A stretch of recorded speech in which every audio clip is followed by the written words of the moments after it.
Alright, so I guess I'll try a little introduction. I might do it again in a proper sit down fashion. But I'll give it a go on a run. Just doing 10 easy.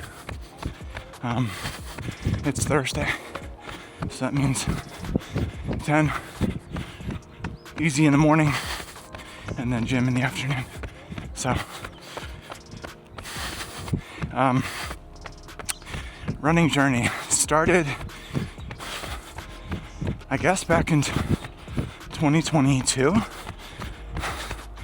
My brother started running, so I said, hey, I'll join in with you, and started out slogging through 2 miles max, and we would burn ourselves out. Way too fast of a pace, felt way too difficult, and it was like that for a while. So that was back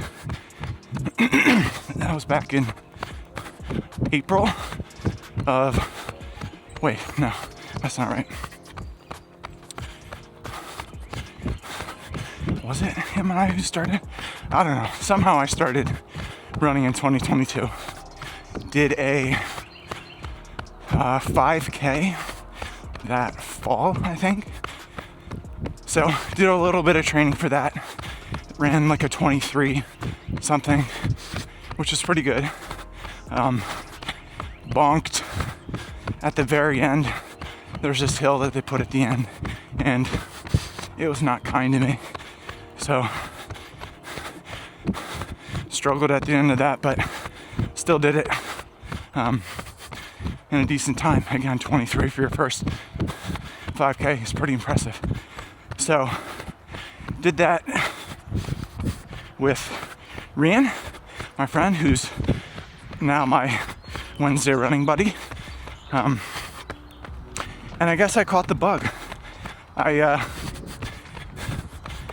started then training for a 10K on New Year's Day 2023. So the training got a little bit more intentional. Still nothing focused. And blazed through that too. Again, did that way too fast.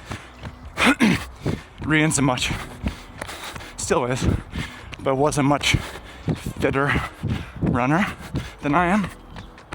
So I pretty much did his pace, which was 7:15, 7:30, I think, which was ludicrous to do. And I barely held on. Again, that run ended on a hill too, and bonked on that one. Not as hard as the 5K, but still was not easy. So did that, and I'll have to look back at my Strava. That's really where I get the timeline from, but I don't think I did anything after that.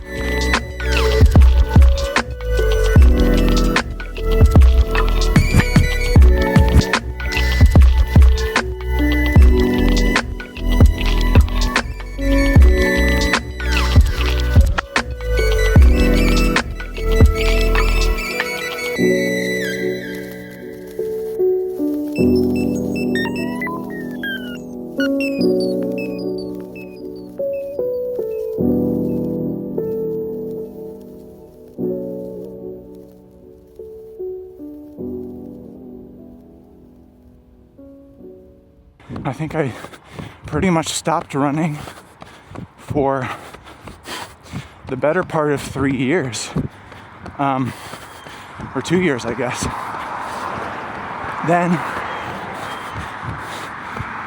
I think it was then when I started running with my brother.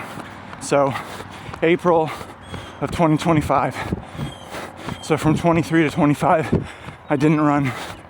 I just did weightlifting. So started over completely from scratch. So I might overlay Strava runs to sort of document the chronology, but yeah, started over from scratch, doing those 2-mile runs and just burning them out, churning them. It was miserable. Slowly but surely started getting fitter, getting faster. Well, maybe not faster. It was already too fast, but 2 miles turned into 3, 3 into 4. And then by the fall, Rian and I started running together. I think it was September. And I loved that. I loved getting a chance to run with someone, and someone who was fitter. That motivated me. And as inevitably running got less miserable, I started loving it. I got up to distances where I would run for basically an hour consecutively. And that's when I first started getting the runner's high. That's when it started feeling amazing. Just the mental clarity, all the great benefits that people talk about that they experience on the runs. I was experiencing those. So I'm like, I like this. So I forget when it was, probably August, September. Rian had told me that he runs with a group of guys on Sunday mornings. And he told me that they were all going to run a marathon in Rehoboth Beach, Delaware in April of 2026. So I gave that some thought. It wasn't on my radar. I guess it was something that I was low-key looking to do in the future, but I didn't think I was anywhere near the level of fitness needed to do that. So I played around with it for a while and then said, well, I love running with Rian. If he's doing it, why not give it a crack? Push myself to do something really difficult and not something that I was planning on doing. So in theory, that would have set my expectations low enough, reasonably enough for any first-time marathoner, which is,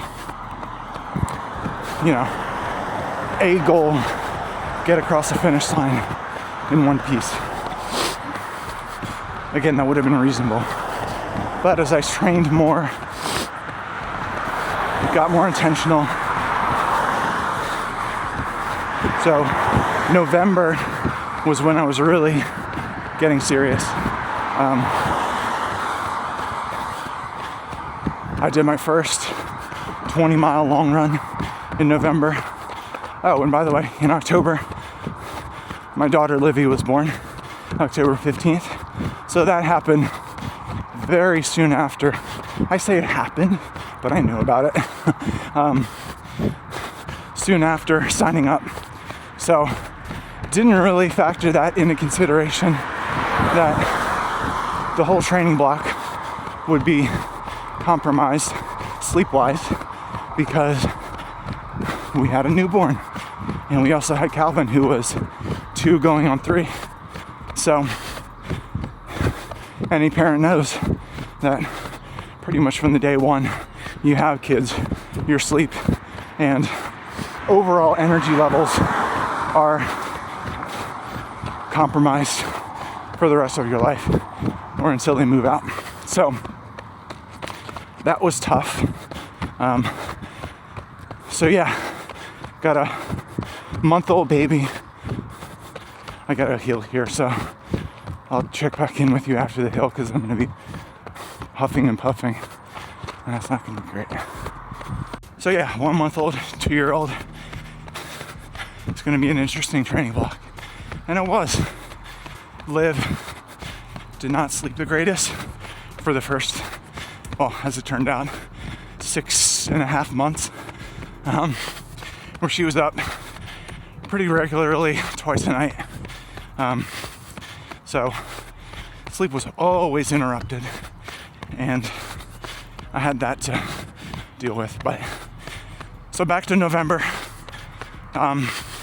did my first 20 miler, which was, again, like so many things that I've done in running, when I did it the noob way, I did it completely to the fullest. It was a Wednesday. It was in the early afternoon. I had just gotten a pair of Evo SLs, which, what was I running in before? Oh, I think I was running in Hoka Clifton 9s, or one of ASIC's budget runners. I forget what they were called. So I was like, man, can't wait to try these shoes. My first proper pair of running shoes. They're gonna feel so good. So I took them out for a spin, and that spin ended up being 20 miles, which was ridiculously hard and ridiculously dumb, because without planning on it, of course I didn't bring any fuel, I didn't have any gels, I didn't eat a great meal, or maybe I did. Maybe I did do one thing right, where I had a good amount of carbs before the run. That probably saved me from completely dying. But when on the run, every mile just felt great. And then I got to, I don't know, mile 17, hit the wall, and was like, shouldn't have done this. But being the stubborn, determined dope at that time, I said, I gotta get to 20. I'm so close. I feel terrible. I should have stopped, but let's just keep going. So I kept going, and I paid for every single step. I got done. My feet hurt, because what I hadn't known at that point was that Evo SLs are not great for me, basically anything longer than half marathon distance. So was really pushing them with 20. Plus I had never run in that high of a stack height, so I was not used to that at all. So got home and just felt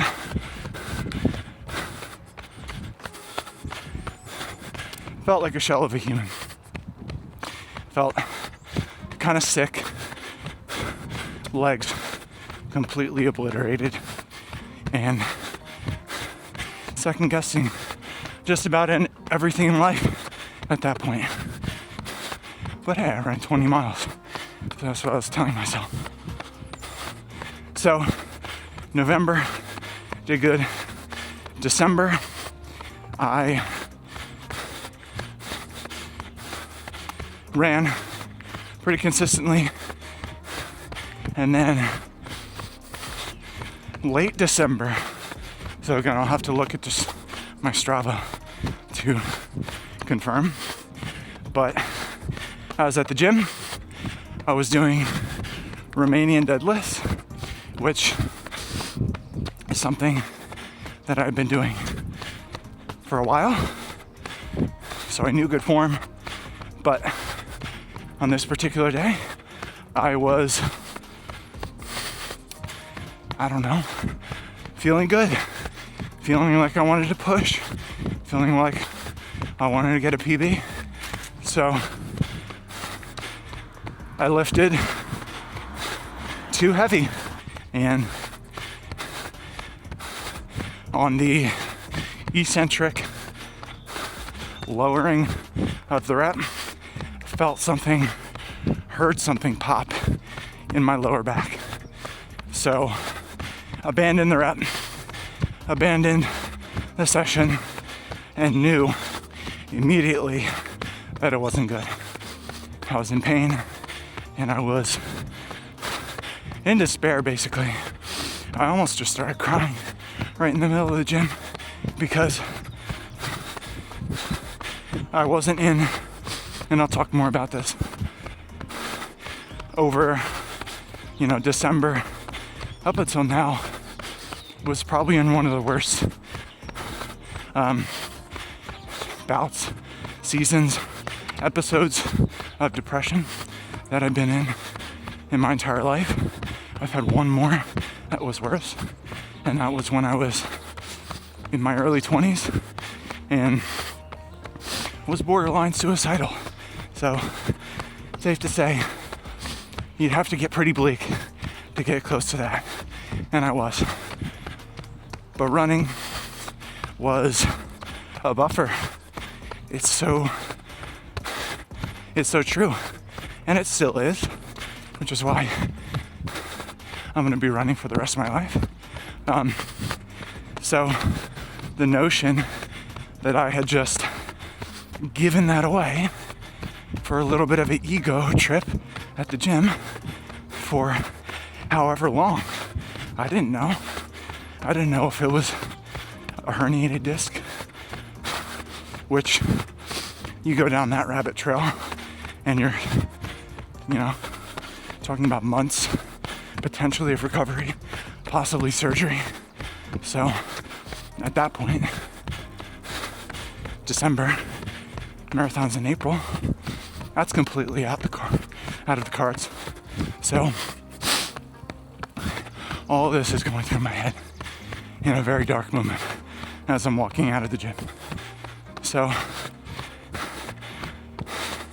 long story short, I was a full 2 weeks off. It was, I think, just a really bad spasm. And for the first 3 days or so, I was almost completely immobile. So much pain, range of motion, just not there. I had to hunch pretty much all the time. It was horrible. It was on muscle relaxers, ibuprofen, just to keep the pain from getting to a 7 or an 8. So thoroughly miserable. But again, 2 weeks off there.